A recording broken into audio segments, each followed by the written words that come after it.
All right. So it is Tuesday morning, the 14th of June. Holy cow. We're in the third quarter of our business already. We're actually almost in the fourth quarter. Yeah, that's how this works. We're always 3 months ahead. So when it comes to September 1st, you figure that's the first day of 2023.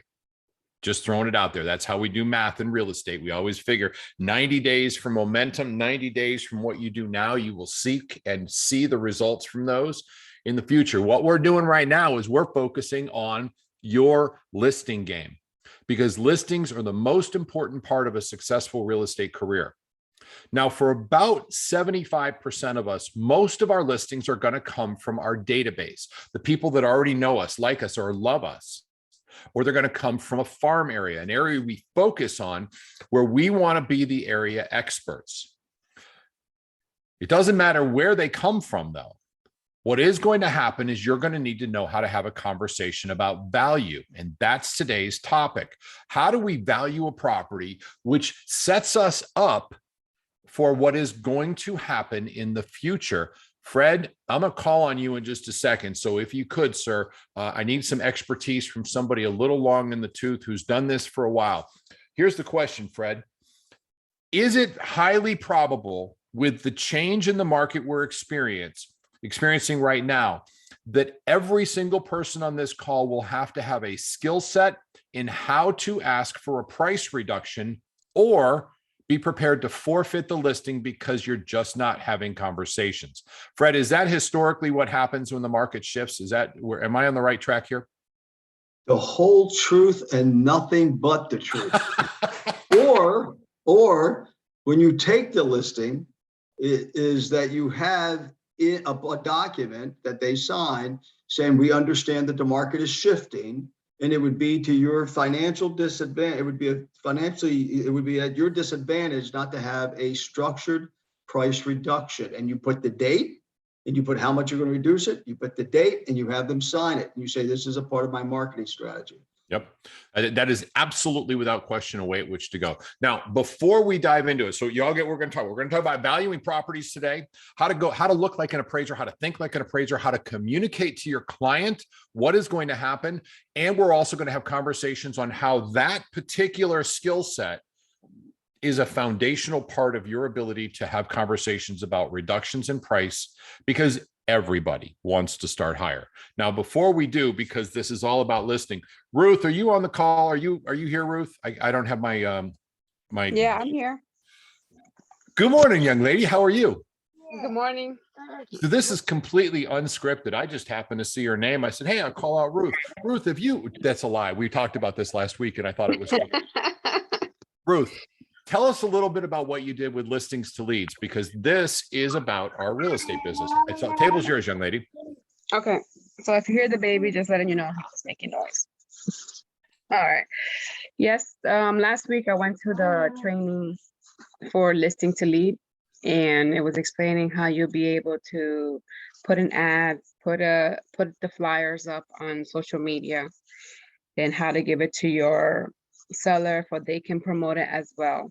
So I was, listening into everything, and I put into effect. The next day, or that Saturday, because that was Tuesday. On that Saturday, I had my first listing for mobile home, and I used listing to leads to promote my listing. I put it on social media. I had to play with it for a while, but I was able to organize that. Put it on social media, and I had my client, my seller, to promote it as well. And it had reached a lot of, I have gotten a lot of impressions. People have seen it a lot in my town. And then just like a day or two after, I received a direct phone call from a seller.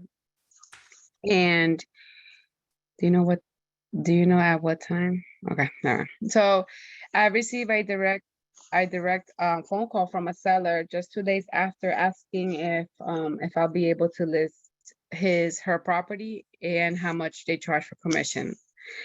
That was one person, and then the other person, when they click on your, I would say, ad, or they click on the flyer, they ask if they're like, they want to know if they're going to be doing a home evaluation, or if they're, if they're there for a buyer. Well, for whatever reason, when they click your your flyer in social media, they filled out a home evaluation, and that person is considered another seller lead. So yeah, I was able to receive many buyer leads from it because everybody was clicking on my ad, but I received 2 seller leads, and one of them was a direct phone call from the person. I did a CMA.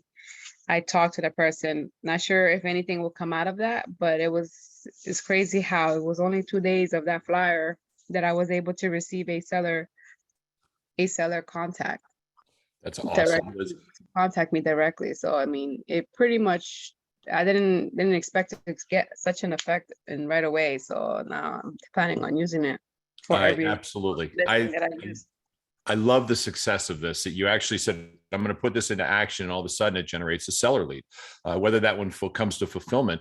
Every time you take a listing, you want to generate some form of additional business. You're going to generate an additional buyer lead and hopefully a couple extra seller leads with that as well. Great job. Ruth, I really appreciate you sharing that. John, you got your hand up real quick. What's going on?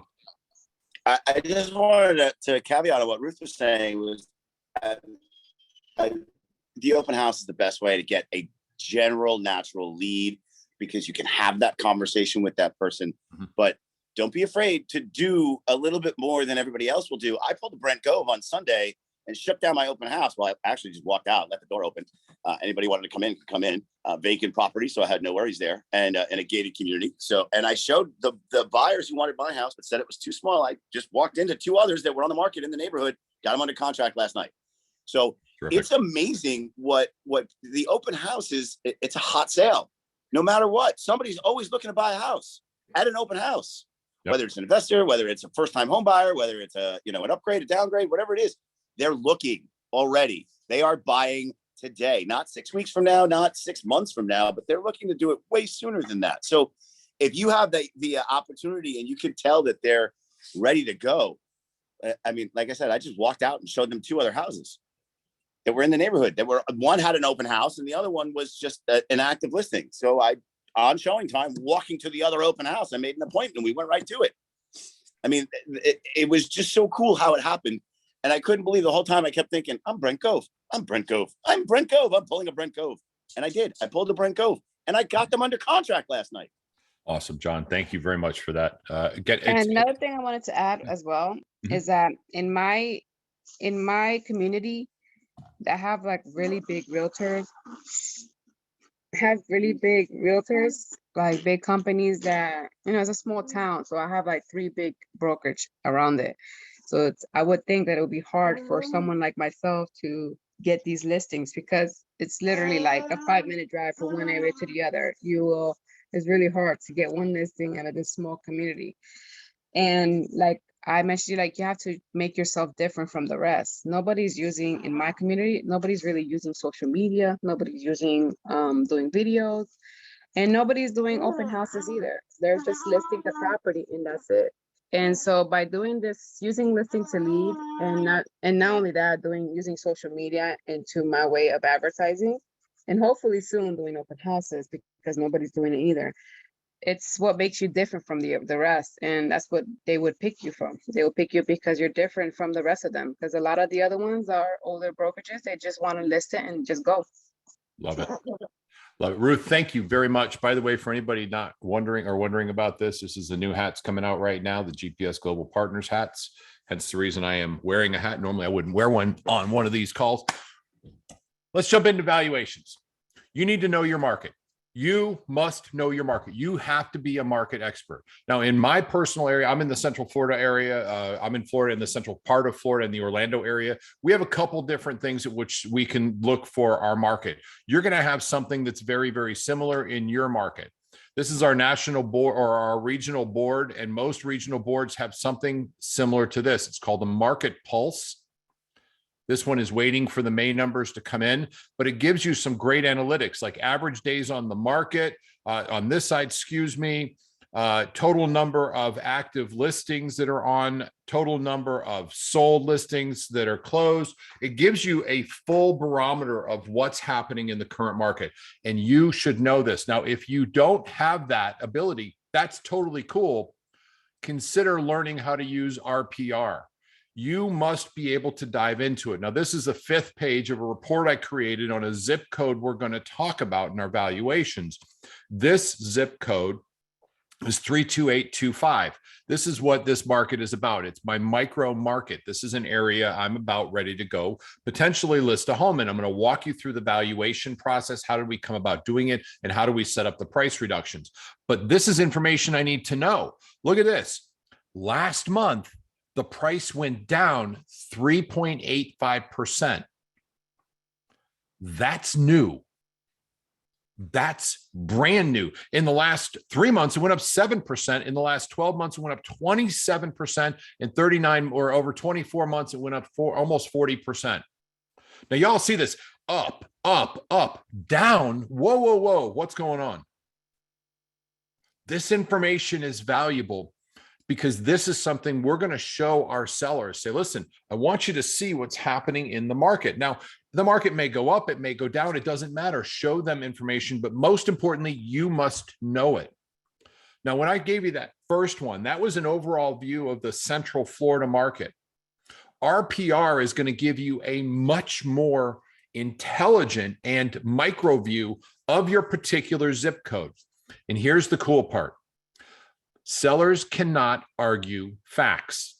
They argue emotions. When stated with facts, if you can factually present something, it is almost impossible to refute it. Now, their emotions are going to take over because we all know that everybody wants the absolute most they can possibly get. Now, I do want to share this with you because this is a trend. You're going to see this, and we are all going to see this in the next couple of months. This is the sale price. This is the list price. Our sale prices dropped down. Can you all see this? Give me a thumbs up if you can. Fred, you're the only face I can see. Can you see it? Thank you, buddy. Appreciate that. This is what's happening to the sales price. The list price of properties is going up. But the actual closed properties, which is a reflection of last month, is going down. The general perception is this market's still going crazy. The truth of the matter is it's not going crazy anymore. Show of hands here that I can see. Anybody starting to feel like the market's slowing down a little bit? Well, it's not as crazy. I mean, we're still getting multiples on proper homes, but they're taking a little longer and there's not as many. How do we communicate that with the seller? Because that's the trick. That's the mission. When we're doing this, we need to know what our current market is. And perhaps you're going to be sharing information very similar to what I just pulled up on RPR.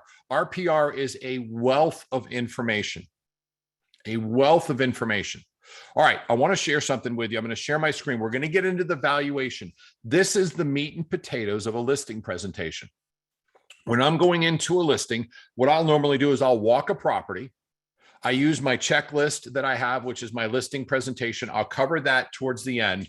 The listing, it's called a lead sheet and a listing presentation. I'm going to cover how that works. But the meat and potatoes of this is, of course, going to be what their property is worth. Y'all remember this one statement. This is the most important thing from the entire thing.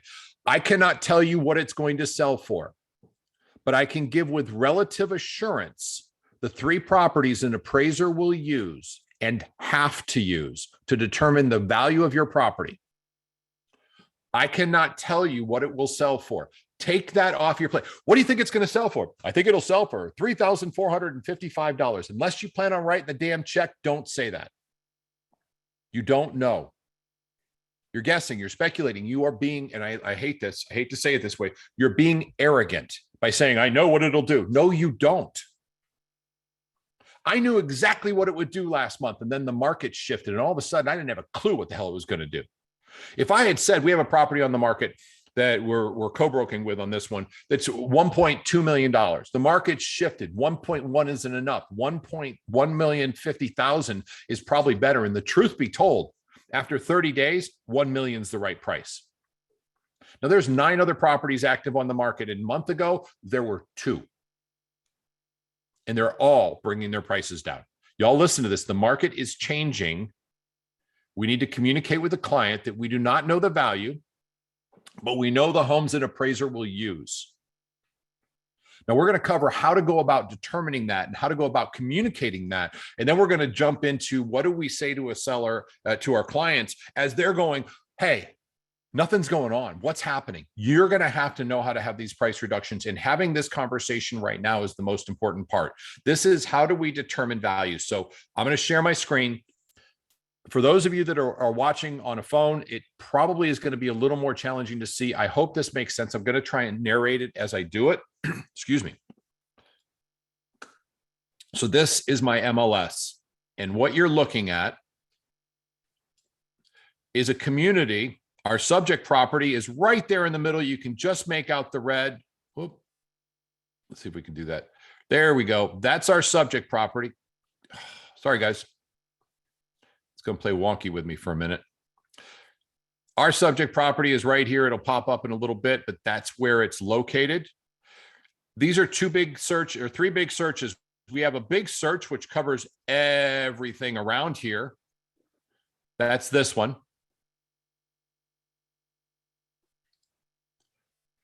We have a search that is just in the neighborhood, and then we have a much tighter search, and this is in the community. Sorry, guys, I'm going to bounce around on my map a little bit. This is the community search right here. That is the actual neighborhood. What I'm trying to do when I'm going through this is I'm going to say to the seller, so we've got, and I'm going to get rid of this one real quick because I don't need it that big. I want to stay within the community now. This is all community called Cypress Springs. And there are little subdivisions inside this community. This is a subdivision. This is a subdivision. This is my subject's subdivision.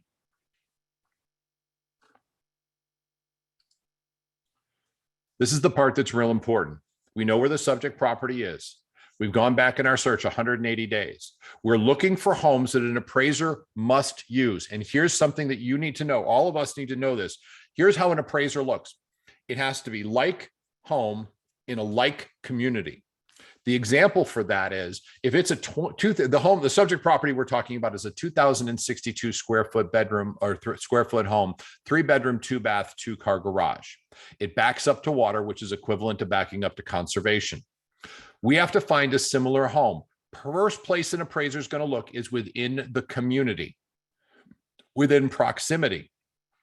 He's also going to look for most recent sales, but community will trump, and I want to show you why. This is within that community. The subject property is right here. This is a wonderful property next to that community, as is this one, as is these. Now, I happen to research this, and I will tell you that these are built by Landstar, as are these, these are Engel and these are Morrison Homes. These are all built in 2001. So an appraiser can use any one of these, but the first thing he's going to do is look within the community. Now, we have a 2,062 square foot home. This property is 2,137 square feet, 3-bedroom, 3-bath. This property must be used. It is the same home, the same square footage, plus or minus like 60 or 70 square feet. So without question, an appraiser would have to, and this is important, if they opt not to use a similar home in the community, they have to write an exception report on why they won't use it. Now, what will happen is it's going to go through underwriting. And underwriting, they have their own software that they use. This is the truth. This is what happens. Let's say they opted against that appraisal. They're not going to use that home. They went crazy. They said, that's not enough. I want to go for another home. Won't happen. They have to use it. They had to write this 1-page exception report explaining it. And then it goes through underwriting, which is the final thing. And they use a software that Jake and Ali both use that we've got access to as our lending partners, or my lending partner. And that software creates a report. And if that home isn't on there, they're going to flag the appraisal and that won't pass underwriting. Y'all get this. There's a double appraisal that occurs. The appraiser and the underwriter, they do the same thing. The underwriter does it with the software. The appraiser physically goes and sees the properties. Let's go back to this for a second. It's important you get this because this is mission critical. What properties are absolutely going to be used? First and foremost, it is within the community if possible, if it's the same. If this home is a 3,000 square foot home, greater than 20% bigger than the subject property, An appraiser won't use it. If the subject property doesn't have a pool and this one has a pool, the appraiser will opt for one that's more like it, not with a pool. But let's take a look at this one, see if it qualifies. 4-bedroom, 2-bath, 2,100 square feet. It is less than a 100 square foot difference. It is in the same neighborhood. I will tell you that they are built the same year because I happen to know that. So I'm going to select this one because this is what the appraiser will use. Now I need to find something close. Let's click on this one. 3,000. Will an appraiser use that one? Yes or no? It's too big. Why would they possibly use it? I know they're built around the same. 2,200. That one's got potential and it's pending. I'm going to check that one off as well. It's also, by the way, a 1-story. So is our property. So that's viable for me. Let's go across the street. 2,046. This is almost exactly the same square footage as the subject property, which is 2,062. So I have some really good options here. I've got pretty darn close, pretty darn close, or right in the same community within the community. Is it fair to assume that these are probably going to be at least 2 of the 3 homes they're going to choose, one of these 4? Make sense? Watch this.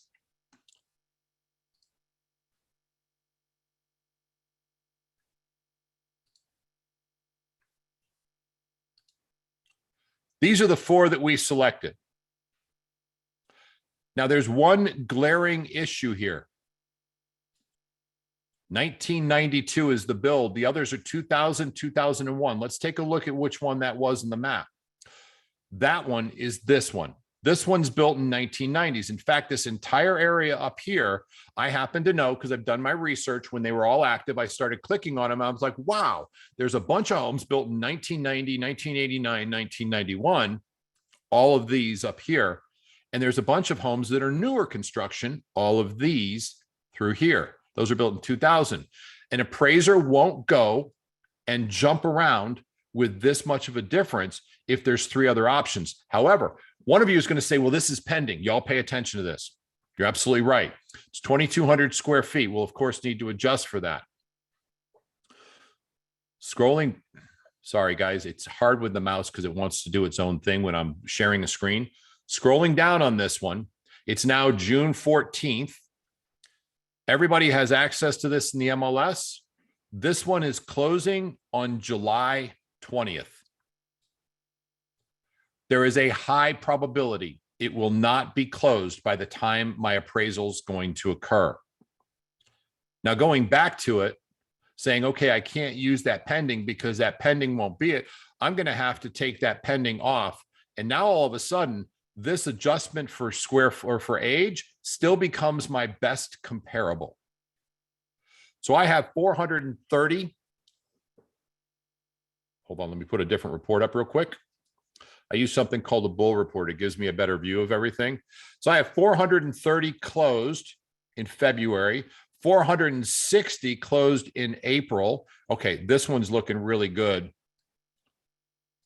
3 days on the market, 2,100 square feet. Y'all starting to think that we probably have a value around $450,000 appraised. Does that make sense? I want to show you one more thing. Well, actually, I'll talk to you about this. When we're adjusting as an appraiser, we'll adjust. For these homes, I'm going to adjust $100 a square foot because it's under 500,000. You can use a number that makes the most sense to you. So if I have 100 square foot larger, less than 100 square feet, I'm not going to adjust. If I have 100 square foot larger, I'm going to add $10,000 value or use $10,000, $100 a square foot on there. I'm going to make adjustments. If I were to adjust these down, I would say 435,000 is what I feel is going to do it. Remember, one property is going to be weighted the most. Give it about 50% of the value. The other 2 properties, 25% each. Now, what that means is if one's 450, I got 450, I got 450, I double it up, I count it twice, and then I have a 425 and a 440. So 450, 450, doubling up my big value, that's 50%, 425 and 440.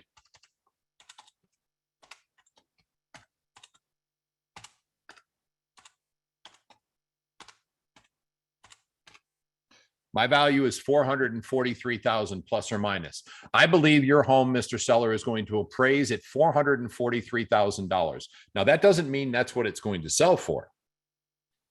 Because I will tell you, he is going to, with this one pending, you can't see it.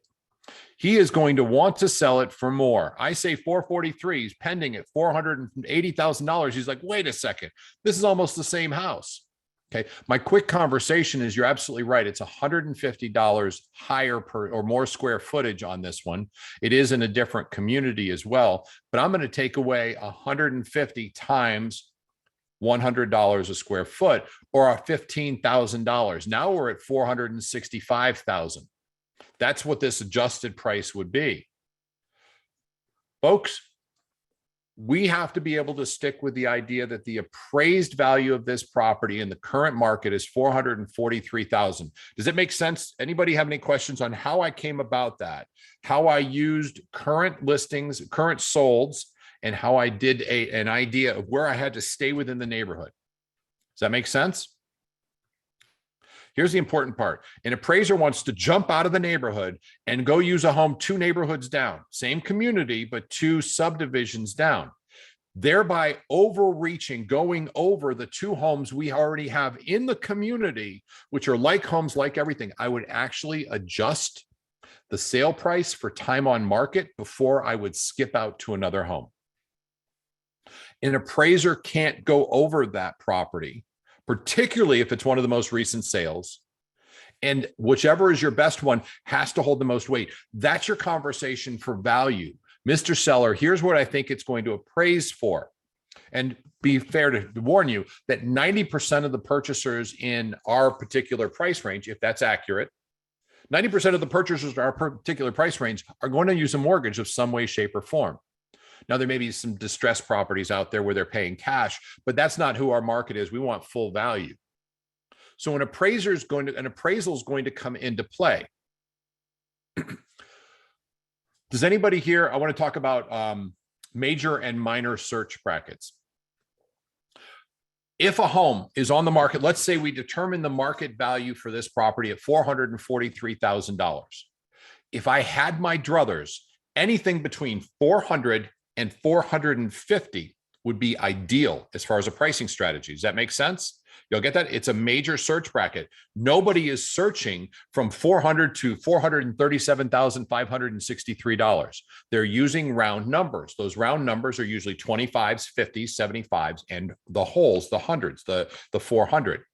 So anything between 4 and 450 is going to show up in the exact same search. Does that make sense? Everybody get how that works? That's a major bracket. Now, some people may only search to 425. We're not going to be in that search. Perfect scenario, we're at 425, that'd be ideal. You want to make sure that you know the brackets and have a bracket conversation. Mr. Seller, I think the home value is somewhere between 425 and 450. My personal belief is that it will appraise at $443,000. That's what I believe based on current information. Where would you like to price your home? Well, this one we just talked about was $480,000. Yes, but if we're going to make an adjustment on that for square footage, that would actually have a net value of 465. Well, let's price it at 465. Today's market, all day long.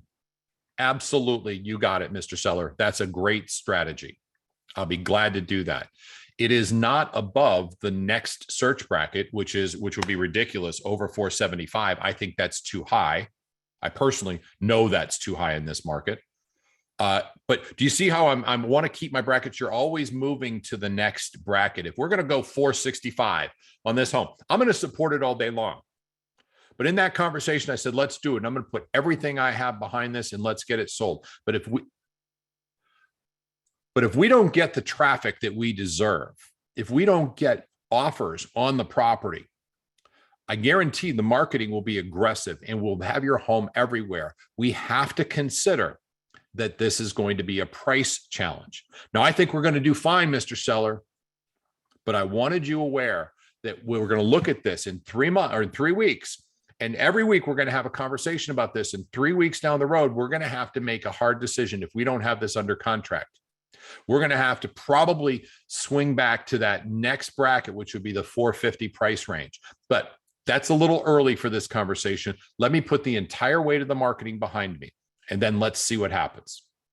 This is the conversations you have after they tell you the price and you've accepted it, not before. This conversation is not, I don't believe you. It's if we don't get it under contract for whatever the case, because I've already presented that prices have gone down. I've already put a picture of the market in place. And I'm setting expectations for the future now. And this is what we all have to do. Now, a couple things are going to come up. You're going to get these questions. 2 weeks in, what are you doing to market my home? You're not really marketing anymore. I don't believe you're doing anything. Here's the ugly little secret, folks. Price is your marketing. When you put it on the MLS, it's distributed, syndicated, out everywhere. That's it. If you want to put into place something that is going to allow your clients to continually, constantly, and efficiently over the next 2 months get marketing, please consider signing up for Listings to Leads. It has different things you can put into place. And what I would suggest as this market is changing is that you have 3 or 4 distinct add-on strategies that you put into place with this market.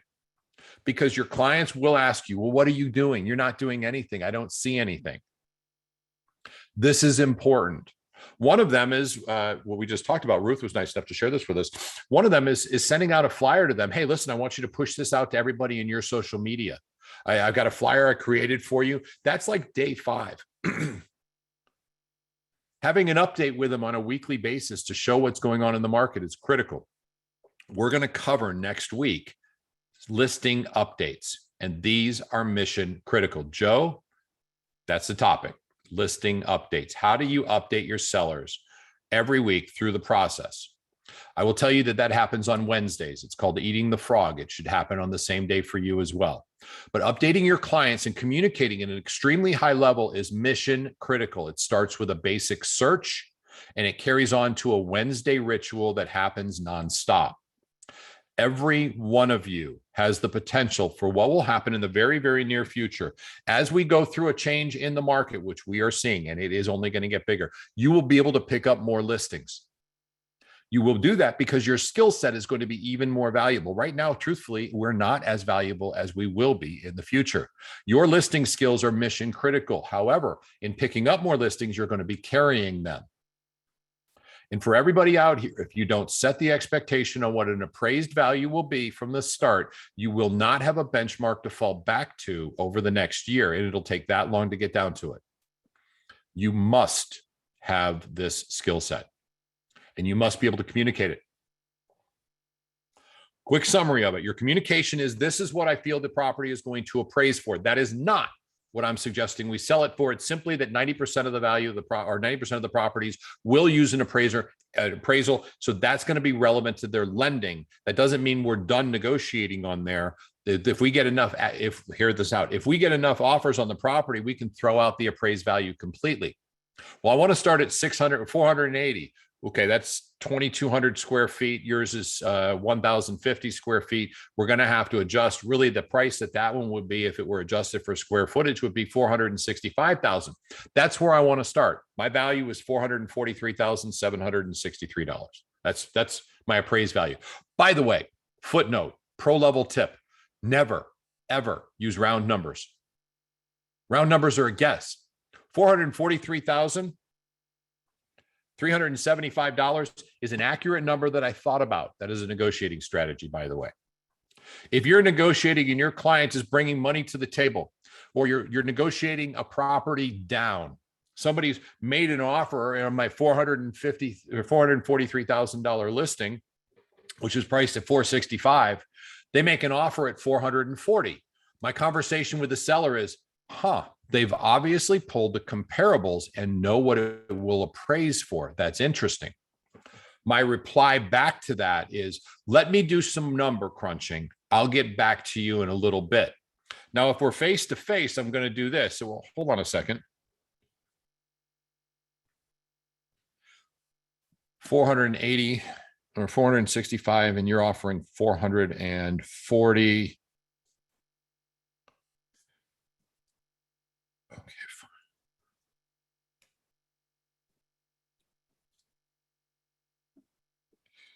454,640 is the best we can possibly do. Does that sound more valid to you? Shaking your heads if you answer yes. I gave you a number that I thought about, right? And I did some work on it. I was going through it, and I gave you, it's 454,640. That's the best we can do. That has more opportunity to be convincing than saying they're countering at 455, because that's just a number they're throwing out, and there's more flexibility. If you're going to negotiate, let's negotiate at a high level. Get the Rick Voss Never Split the Difference book. It is phenomenal. And use a round or an obscure number, a number that is not an exact or a round number. That's exact, excuse me. Never Split the Difference. Thank you very, very much. Read, great book, isn't it? I mean, have you read that yet? Have you gone through it, brother? No, it actually just came in the mail along with Cardone's 10X and another one that just fell off the table. So don't tell my wife. No, I won't. But that, Brett, thank you very much. Get into it, dig into it, give us your feedback, guys. This is an amazing book. This is the top negotiator in the world for the FBI and for hostages. The guy is awesome. But come back with an obscure number, with an exact number, 454,640. But what I'm going to do more than anything, and this is where we're going back to this, is I'm going to make sure that every time we get an offer, it's going to be pinned to the appraised value. We did it 465,000. We got an offer for 440. I'm thinking they know the appraised value. They looked at the comparables too, because that's pretty darn close to our appraised value. Here's the beautiful part of that. Your seller hasn't forgotten it. They just haven't said, hey, you're right. That's probably what it'll sell for. But when the offer comes at 440 and you negotiate it to 445, they're thinking they just beat appraised value. Heck yeah, I'll take that offer. Are you kidding? I won. It is absolutely critical that you establish appraised value, your best opinion of the 2 or 3 homes an appraiser is going to use. And that skill is mission critical. You must set the expectation with your clients of what's going on in the market, not the overall market. I remember I showed you that big page that had all the information. It was called Market Pulse in my area. It's an overview of the entire area, completely irrelevant into a micro market. RPR allows you to dive into a micro market. You can go to RPR through your MLS, through RPR. Hold on. NARRPR.com. NARRPR.com is how you'll get into it. And look into the micro areas. Look into the zip code, what's happening in that zip code, and be able to communicate it. This is your listing presentation. You're a numbers and a negotiating expert. Marketing is done almost exclusively for us. I wouldn't bring that to the table unless you're going to supplement with listings to lead or something like that. The conversation when you're listing a property is our marketing is extensive. You will be everywhere. If they ask for a description of it, and for those of you who have already done it, this is the pre-listing package that we send out to every home we list. Inside this pre-listing package is a full breakdown of everything, including our marketing. When we're done, I'll drop that in the chat box for everybody. It's the full guts of what's in there. It's yours. We want you to have it. We need you to be an expert at this. But you have to read it. Don't just copy and paste it. You got to read it, make it your own. Make it about what's important to you. It's a Word document, so you can edit everything. When I go to a listing, I'm fully prepared. That's already at the house. When I go to a listing, I'm discussing what's going on in the overall market. I'm having a meaning their particular area. What is going on? I need to give them background information and prepare them, because that preparation is going to allow me to talk about the comparables. And at that point, I shift over to what is an appraiser going to use. Do I adjust on the spot? I absolutely do. I make adjustments on the MLS pages, because the 3 homes I know we're going to choose, I print out. I'll show you how to do that next week. Okay. But I want that done right in front of them. So this is what it's going to appraise at. And then I just look at them and say, what do you want to price it at? They always go higher. We want room to wiggle. But it's amazing when they thought 480 was the right number. It's amazing how quickly they go to 465 or 460. And don't tell them the price. Ask them, where do you feel comfortable placing your home on the market? Really important that your skills on this are high level. All right. So we've covered, first off, Ruth's success with listings to lead. I absolutely love that. We covered knowing your market, where to find these things. RPR is your best tool, and it's something you're going to be bringing to your listing presentations and your listing appointments so that you can talk about the micro market, that zip code, or even more refined, that particular area. On RPR, you can draw maps. It takes some practice, but this is the entire zip code. I could draw a map around here and give you an even more finite what's happening in this part of the zip code, should I choose to, and then use that. I can go back 6 months, 3 months, 2 months, a week, it doesn't matter. This is a tool you must have for your listing tools. So hear this clearly. If it's not on your schedule, learning RPR should be. You will use this and it will sneak up on you when you're not prepared for it. What that means is somebody's going to say, hey, I'm interested in listing my home. Can you come talk to me today? And you will do this. You'll be like, oh my God. And you will pull all your hair out. I promise you. Red, deep. They've gone through this stress. Fred has gone through this stress. Unprepared means no hair. Ladies, consider that. If you're not prepared, oh my God, I got to do it. Natasha, if you have to, you better be prepared, because I can't see you mentally with no hair, girl. It's just not going to work. I'm just throwing it out there. I love me some Natasha. She flies out to visit from Chicago area. Well, Joliet. This is a skill you got to have, guys. It's important that you practice this. It's important that you spend your energy saying, okay, what does this look like? How am I going to present this?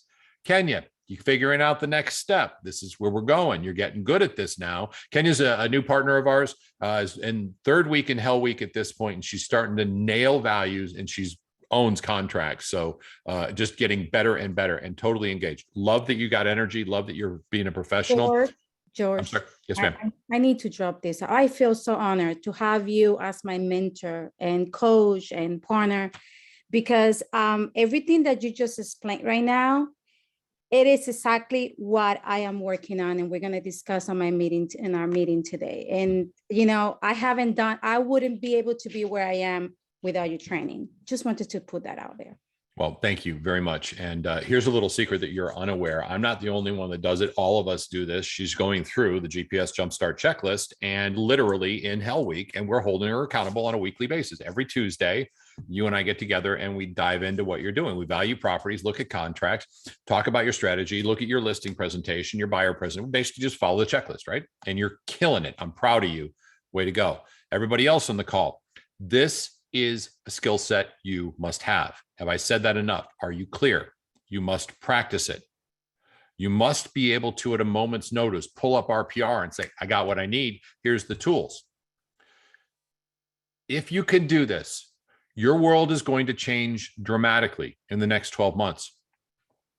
Listings will become substantially easier to get, because your skill is what they value most. It's no longer stick a sign in the yard, give it the 3 Ps, place the sign, put it on the market, and pray that you can handle all the multiple offers. You're going to find that you need to hold on to properties for 30 days, 60 days, or 90 days on a listing. You may have a board that you put up, and that board only holds 5 or 6 listings at any time. It's got your information. It's where you look. I keep mine in KV Core just because it's easier there and I can see it anytime. But you're going to find that that board gets bigger, and you may actually have to buy another one. And communicating with your clients on a weekly basis and strategically moving them through the process of their sky in the pie price down to where it's appraised, down to the market is slipping away from us. So that's part of the updates we do on a weekly basis. Now we have to go a little lower. That will happen. For a lot of us, we're relatively new. We haven't gone through cycles like that. We've been in an increasing market for the better part of 12 years now, 10 years. This will change. In a decreasing market where values are flat, your skill becomes much more valuable. In a market where it's not selling in multiple offers, no matter what the price is, your strategy is much more important. Your knowledge is much more valuable. Your value is based on what you know and what you can communicate. And folks, every one of us must be an expert at this. All right, I want to open it up to questions. I want to drop in the chat as well, the pre-listing package complete for everybody. And anybody got any questions? Hit it. Let's talk about this. This is important stuff. George, I wanted to just mention that if you've got agents that are kind of new to the process too, we'll be more than happy to pull those home value estimators for them too. Let's see. And I know I have it, Ali. Trying to figure out what email you sent it to. With the exception of South Dakota, we can cover any state.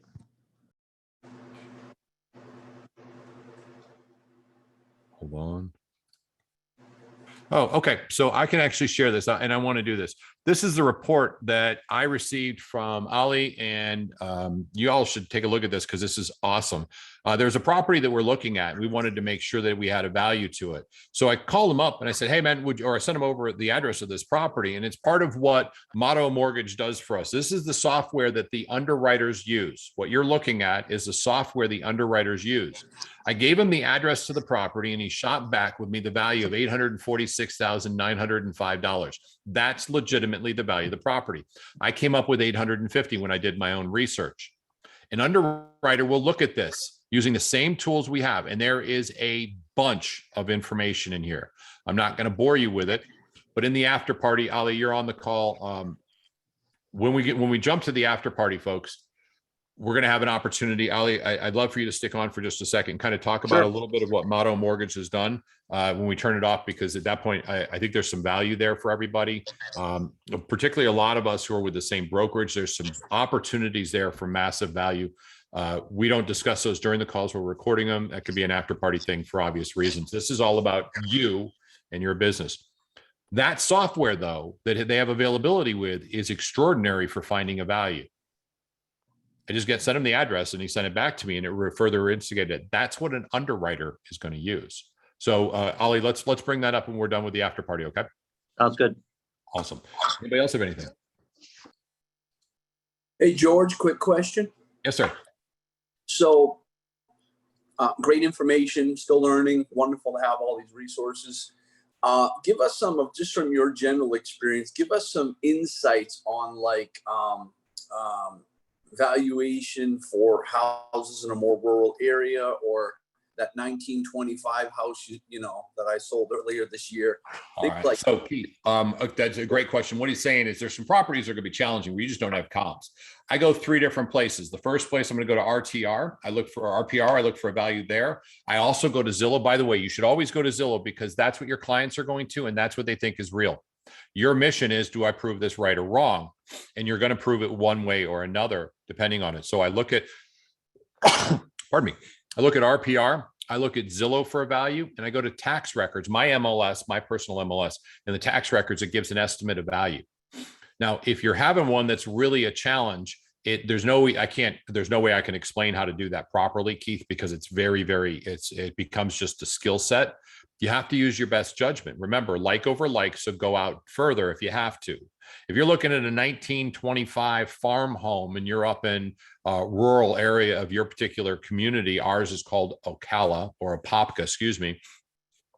I may have to go out 7 miles to find one that's got at least 3 acres. That's a 2 to 5 acre property that's built in 1925, or really 1900 to 1940, and that has a similar look. That's what an appraiser will use, but I don't have a basis on there. So I want other information. That's the easiest way in which to go about doing it, Keith. It is challenging when you're doing properties like that, for sure. And that's where your skill set and practice comes into place. By the way, whenever you get an appraisal, tear it apart. Look at every way they line items. They can adjust pretty heavily for something called a C factor. That's condition. They can adjust for quality. It's called the Q. Quality factor almost exclusively will be Q3 or Q4. That's just how they do it. You can't really move those. But they can definitely adjust for location. They can adjust for the condition of the property, which is also how does the property look. They adjust for square footage. They adjust for pools. They adjust for a screened enclosed patio. They do not adjust for a new roof. They do not adjust for solar panels. Look at these and find out what they do and how they're using it. You'll start to see that there's a normalness. If it's under 100 or under $400,000, it's $100 a square foot. Maybe it's 125. 500 in my market, 500 to 600 or 700 is going to be 150 a square foot. Anything over 750 is at least 200. If I'm in my high-end luxury, it's 250. You just have to do your research. Look around. By the way, adjusted square footage is completely different than the square footage of the property. Here's why. The square footage of the property, I've got 2,700 square feet, let's say 1,000 square feet, and the property is worth $100,000. Well, here's the ugly little secret. The property value is $50,000. The actual home value is $50 a square foot. But I'm putting $50 a square foot in there because there's a home on it. It's sitting on actual land. So if I add to it, it's not going to cost me another 100. It only costs me 50. That's how they do adjustments and why you don't get full dollar value. If a property is worth $235 or $235 a square foot, that's not the adjustment. It's still 150 plus or minus. Okay. It's a matter of practicing that. It's going to take some practice and you must do this. This is not something that's right away. Folks, I don't want you learning this and learning what you didn't know or realizing what you didn't practice the day you have an appointment. It will cost you $10,000 to $15,000. If you wait to practice this, it will almost inevitably cost you $10,000 to $15,000. Does that make sense? Can I get a hallelujah, please? Or at least a nodding of the heads for the people out there. If you wait, it will cost you money, lots of it. And that adds to frustration. By the way, that's tomorrow's call, shameless plug. If you want to get this crud out of your head, hang out tomorrow. Let us work on helping you get better at mindset, making sure that you have a confidence level. This is the Godfather's sweet spot. He is 57 years expert at digging into brains. He actually had a conversation with Moses and said to Moses, son, get your ass up on that hill. Okay, this is the truth. That's how old this guy is. All right, he knows weird shit, man. I mean, he knows how to make a wheel out of a piece of stone. That's how big this guy is. Be on tomorrow's call. It's going to be beneficial to you. Be on Friday's call. You got Tom on that call. That's all about coaching your business. Have you all started to figure out that this is all about you and you're the only thing that really matters? Every one of you. Hey, George, let me just pop in there. Yeah. First of all, it's not really nice. If you're going to lie and misrepresent, you should do it in public, but that's okay. Anyway, I didn't know Moses, but I did know a few people a few hundred years ago. Tomorrow, I'm going to be talking about public pricing. I'm just ready to get it out to Tiffany, which is a trademark system I developed in 2010. Because with this market shift, if you all learn this system, and everybody on here, before you come on the call tomorrow, read publicpricing.com and read the about section and how the model works.